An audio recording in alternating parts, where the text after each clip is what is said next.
Mr. Chairman, today is the last chance that Parliament has to do the right thing on the Phala Phala matter. The ANC has already used the tyranny of its majority to squash the Section 89 panel report, and this was done for no other reason than the fact that the report contained truths that were inconvenient for the ANC and truths that were inconvenient for President Ramaphosa. And it is worth recounting today what those findings were of a retired Chief Justice, a retired High Court judge, and a respected advocate.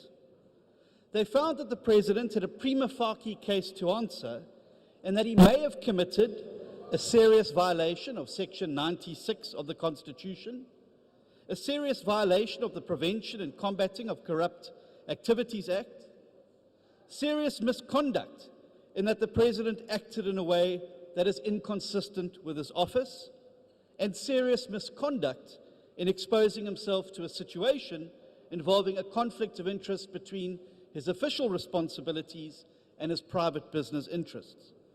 Now, these are extremely serious allegations against any head of state, but particularly against one who rode into town with a promise to end the corruption and abuse of what he had termed the 9 wasted years that preceded him.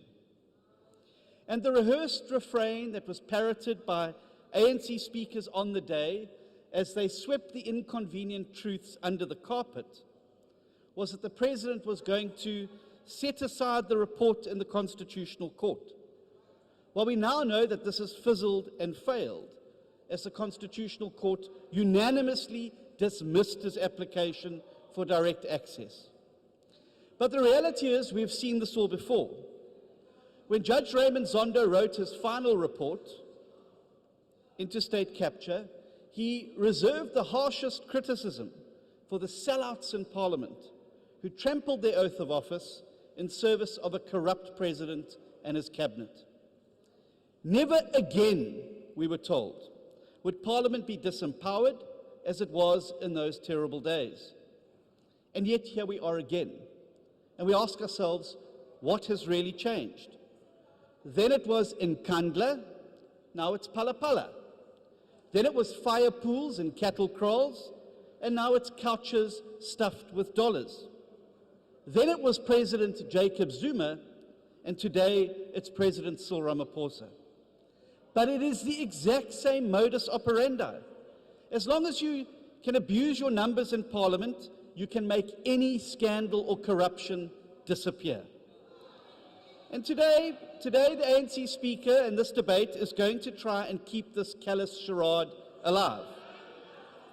They're going to say that the Public Protector has cleared the President when they know that a final report is still awaited. They're going to say we must wait then for that final report when they know that the Nkandla judgment set out very clearly that Parliament must do its job even while others do theirs. They're going to say there's no need for an ad hoc committee when they know full well that the independent panel and the Public Protector do not have access to the full power of subpoena of persons and documents that an ad hoc committee of this House would have. But we know the truth, and the truth is that only an ad hoc committee with the powers granted in terms of our rules can get to the bottom of how these dirty dollars entered the country, how those dirty dollars end up being stuffed into a couch in the President's private home, why the theft of those dirty dollars was never properly reported, and why the publicly funded Presidential Protection Unit meant to guard Cyril Ramaphosa, the President, was used to recover the dirty dollars of Cyril Ramaphosa, the businessman. But let me tell you, I urge fellow members of this House today to think very carefully how they vote. Because just as it happened in the Nkandla scandal, the PRASA scandal, and the state capture scandal, the truth will out on Phala Phala. No matter how hard the ANC tries to hold back the tide, there will become a day of reckoning for each and every member of this House to account for how you called out your vote today. So I urge you to support the motion. But at the end of the day, The one thing that every South African must remember is this: an innocent man should never be afraid of the truth, and an innocent president should never be afraid of Parliament. Thank you.